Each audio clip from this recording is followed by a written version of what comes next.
research is the sort of history of Enigma and World War II. And if anyone's ever seen this is an Enigma machine. It originally started off as a financial encryption machine before the Nazis decided to take it on, make it really, really complicated, and then use it to send encrypted communications between not necessarily high command, but it was used for distributing orders from one centralised location, such as a rear-end echelon post, to front-end troops. One of the reasons we are literally still speaking English is because we were able to break this machine, and not just us, it was actually largely a part of the Polish. And this is quite an interesting analogue to sort of how modern day cybersecurity works. So one of the things about the Enigma machine that people don't know is that it was actually uncrackable, and is pretty difficult today, even with modern day computer equipment. I think it was 150 million combinations of key space before we were able to break it. So you basically had to sit there and try 150 million times to be able to break a message. Apart from, there was one single flaw with Enigma. If you encrypted a character, such as A, it would never ever be encrypted itself. And the fact that this was one of the problems with Enigma was the reason we were able to break it and reduce the war effort by 3 to 4 years. It is unknown that this was actually first discovered by the Polish, and then it was made complicated by the Nazis. And the Polish, about 3 weeks before World War II, fled to the UK. Once they were in the UK, they spoke to people called like Alan Turing and Alistair Dennison, decided to set up a place near Milton Keynes called Bletchley Park in a big manor house, and they built a machine called the bomb. So the bomb is essentially 3, or I think it's like 36 Enigma machines. So you have an Enigma machine, an Enigma machine, and an Enigma machine. And what it would do is, using this initial linchpin of a weakness, so you cannot encode a character as itself, it would be used to try and crack the code just enough for us to be able to decrypt ciphers. However, that's only one part of the story. We, as a nation, knew that Enigma, if it didn't have this one flaw, was literally impossible to crack. So if we knew it was literally impossible to crack, especially because computers weren't invented, we decided to build a machine called the Type X machine. This Type X machine, for all intents and purposes, operated very similar to an Enigma machine with that one flaw removed. And the point of this entire sort of introduction is that the only reason we knew this was never broken during World War II is because we first started to attack the thing. So this takes me to my point. What does a government vulnerability researcher do? So I was a government vulnerability researcher for, I guess, between 4 and 8 years, depending on your definition. I did 4 years at GCHQ as a researcher, did some operational stuff overseas. I did 4 years working for Powel, attacking 5G products within the UK to make sure they were safe. You've probably seen it in the news to do with backdoors and Chinese equipment. It's a bit of a sort of convoluted topic. But the entire point of it is how could we know how to build this without first being able to break the Enigma machine to ensure that this was actually sort of okay. So in the UK, intelligence is distributed into 3 parts. GCHQ, Government Communication Headquarters, based in Cheltenham, are responsible for cyber and electrical intelligence. They have there's an offensive and defensive side. MI5, not many people know, but are based in Thames House in London, north of the river. What they do is very much focused on internal security, so they're very much interested in preventing terrorist attacks, narcotics, economic infringement within the UK. And we have SIS, you may know them more commonly as MI6. MI6 is very much responsible for anything overseas. So intelligence is really drawn into 2 areas. SIGINT, signals intelligence, this is computers and electronics, and human intelligence, where you either try and blackmail or pay someone or some agent for some information, or to enact some policy you want enacting. If you look about here, this is actually a picture of me, so I was actually in that poppy at that time. It was about 7 years ago. But this sort of leads me on to what my actual main job was within GCHQ, now called NCSC. NCSC the defensive side to GCHQ's offensive side. So NCSC are very much concerned with how do we actually defend the nation from attacks.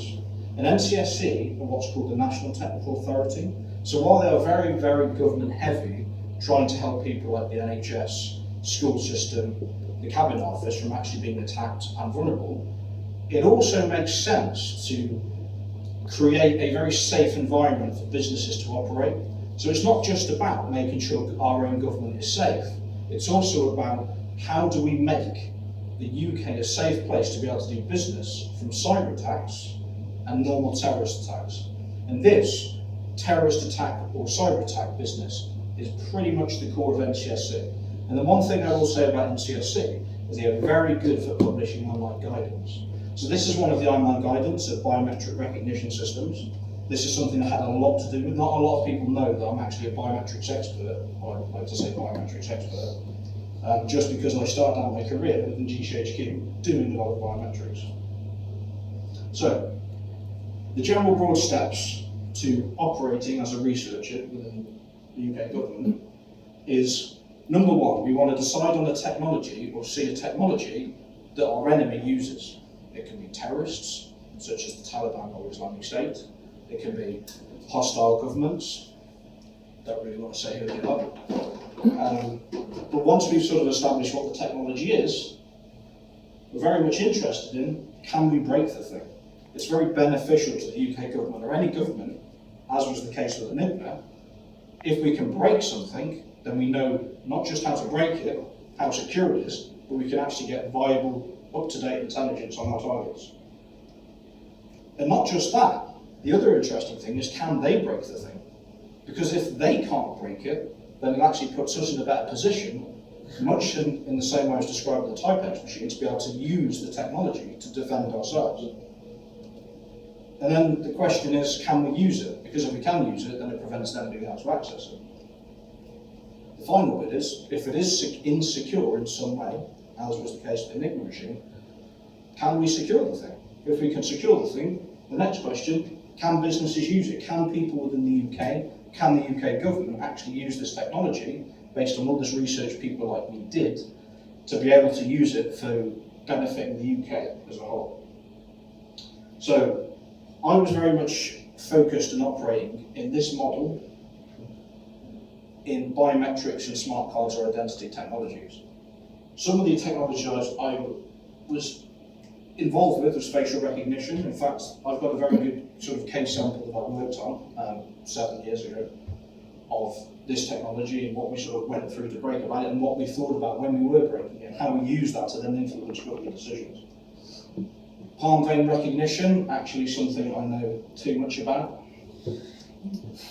Iris recognition, a really interesting thing about iris recognition is there are two ways to recognise an eye. You either do it with your retina, which is the back of your eye, or you do it with an iris, which is right at the front of your eye. No one uses retinal technology, even though everyone says retinal scan, because it's very bloody intrusive. You can do iris scans from a set distance, whereas retinal scans you basically have to touch your eyeball to a scan. Other things I did, sort of iPhones, well I wouldn't say iPhones, but fingerprint scanners. So very much when I was still working in the biometrics department, fingerprint scanners actually became quite ubiquitous in their use. So it's very interesting to people like ministers of what is the security level and the security policy we need to set on things like iPhones and how secure are fingerprint scanners. The other piece of it was smart cards. How secure are bank cards? How secure can you use an actual card or a SIM card that goes into your phone? Not many people know that your bank card and your SIM card are exactly the same technology. The SIM card is just a cut-out bank card. And the final piece that I worked a lot with was NFC, so mobile payments, actually intercepting and being able to hack NFC payments, being able to use cards that you probably used to get into this building. How secure are they? Can we break into them? Can we hack them? Very much sort of the things I was into. So one of the sort of example I wanted to use was these NEC biometric scanners at airports. So obviously this has quite a lot of impact for the UK, and we need to make sure that if the UK airports or the UK, I guess, Ports Authority are going to go and buy some big facial recognition systems, are they any good? Can they be attacked? So the one thing I will say with biometric systems in this way, or in this sense, is that things like wearing normal masks are probably not going to work. There's an element of liveness detection. So biometrics always come in two pieces. There's always a, number one, can I recognise the individual? And number two, are they alive? Liveness detection. Because if I take a picture up to your computer and you use facial recognition to log in, one of the easiest ways to be able to detect the thing is if I'm actually moving in the picture. Is there some live bit of information I can use to deduce that whether or not this is a picture or whether or not this is actually a real person? The other piece of facial recognition is once you've passed this liveness detection piece, is first finding the face. So half of facial recognition is just being able to find a face within an image. The second part is being able to recognise the face once you've found it. And this is really interesting because if you imagine you're a nefarious deviant that is going into a casino, and casinos do use this technology quite a lot, they're not necessarily interested in who is coming through their casino. They just want to make sure that you don't come in. They want to basically kick you out if they're able to recognise you. But as I said, the first phase of being able to recognise you is being able to detect a face. So you can almost think of it like you're a ghost to facial recognition. There's a really interesting project called CV Dazzle, and it's the idea was to put up really weird patterns. And I know this looks a bit silly, but to put really weird patterns on your face that basically confuse facial detection, not facial recognition. And this is about detecting whether or not a face exists in a picture or within a video. Because if I can defeat the ability for you to detect a face, then I'm able to be able to sneak through your casino. Another example would be if I'm going through an airport and I get forced into a facial recognition scanner, I might not be able to defeat the facial recognition scanner. What I could do is defeat the human. So if I was told to go in the line for the facial recognition scanner, I sat there after 5 or 6 times, it fails every time, I go and take my fake documents to the human, who me, as an agent operating within the UK, finds it much easier to be able to get through that border check. This looks really weird, but one of the things that people don't realise about facial recognition, even fingerprint recognition and palm vein recognition, is that it uses near-infrared light. It uses near-infrared light in, I think it's about the 650 nanometer, and what your actual picture looks like to facial recognition is this complete black and white image without colour, but more importantly, without shadows. Near-infrared light is very good at reducing the amount of shadows on the face. So, face paint normally exists because it's very good at being able to dress you up as a hippo or a lion or one of your other favourite animals. However, there is a type of face paint that exists that is very good at changing the IR profile of the thing you're putting the paint onto. It turns out the military actually use this because it's able to defeat people that are using either night vision or using infrared at long distances.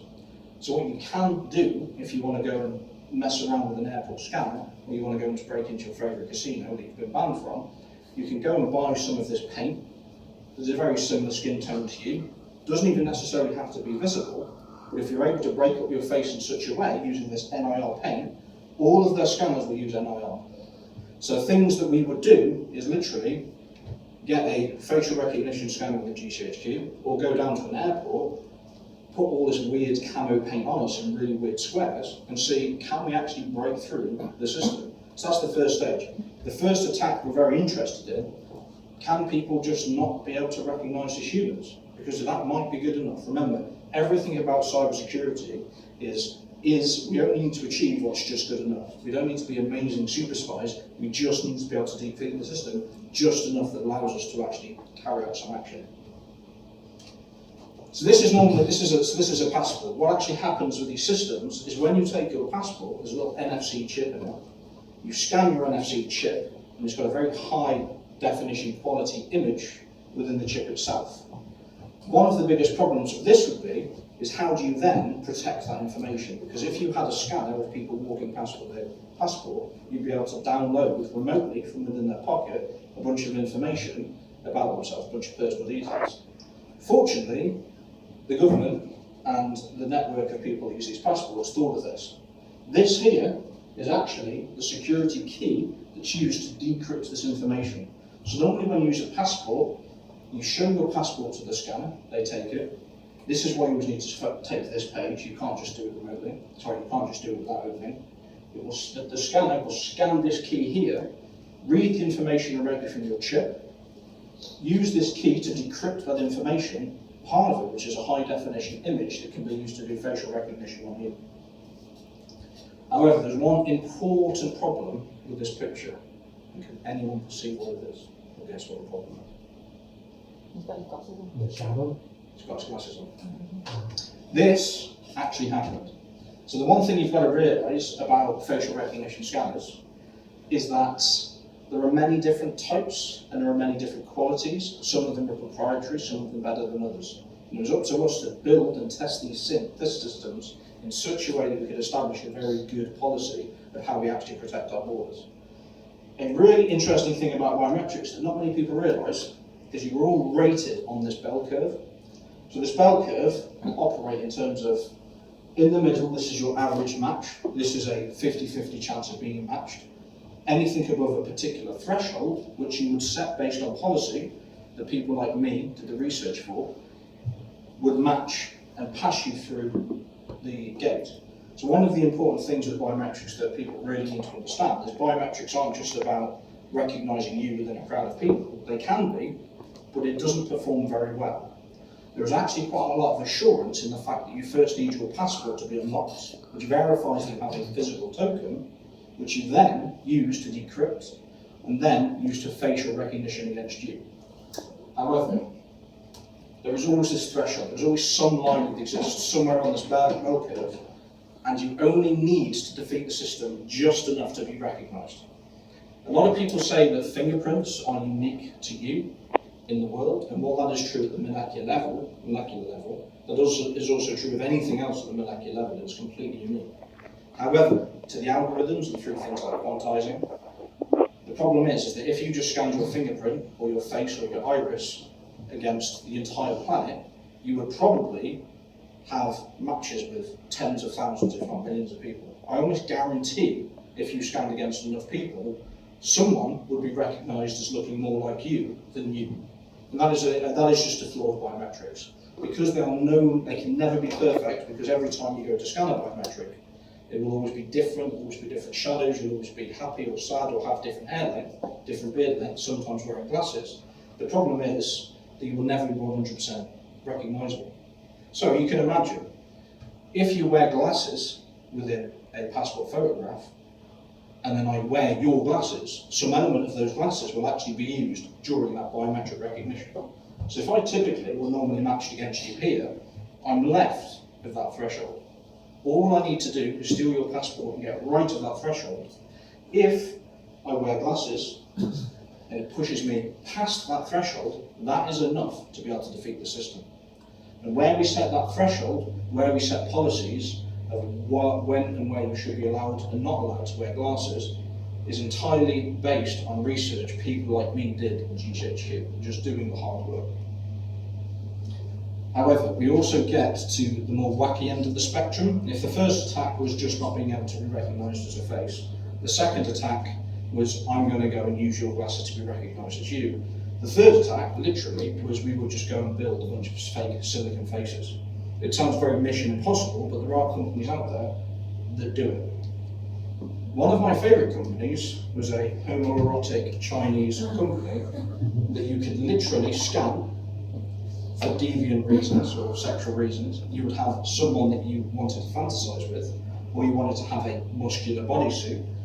They would actually take a 3D scan, you would send the file to them, and they were happy sending you a 3D sort of facial recognition of you. If I could want to pretend to be you, say you're the Prime Minister, I wanted to steal your passport and pretend to be the Prime Minister, I am not above using sexual and homoeroticism to be able to defeat the system, because an attacker would do it. I'm more than happy to go to these websites and pay for these things if it achieves my goal. And it's always about achieving my minimal goal. So we were basically just buying the most weird things you could think of from the government perspective just to be able to test these systems, because we have no limitation based on what the attacker would do. We would do all of this research, we'd go through, we'd buy all of this material, we would actually test it, just to be able to implement these policies. And this would take me full circle. So we would go back to, how does NCSC set this policy? It sets this policy because people like me spend an awful lot of time on really weird websites, trying to break in through various, I would say, either foreign or local airports, being able to use other people's glasses to be able to break into a system, to enact a bunch of policy, do a bunch of research to enact the policy based on what the government has sort of recognised. So that's me come to the end. If anyone has more interest about the other stuff I've done, so I've also done work on 5G Huawei stuff, had some stuff published for breaking and finding 0 days in the news, won some awards, and deployed overseas. If you have any more interest in that, I'm happy to discuss it offline. Cool.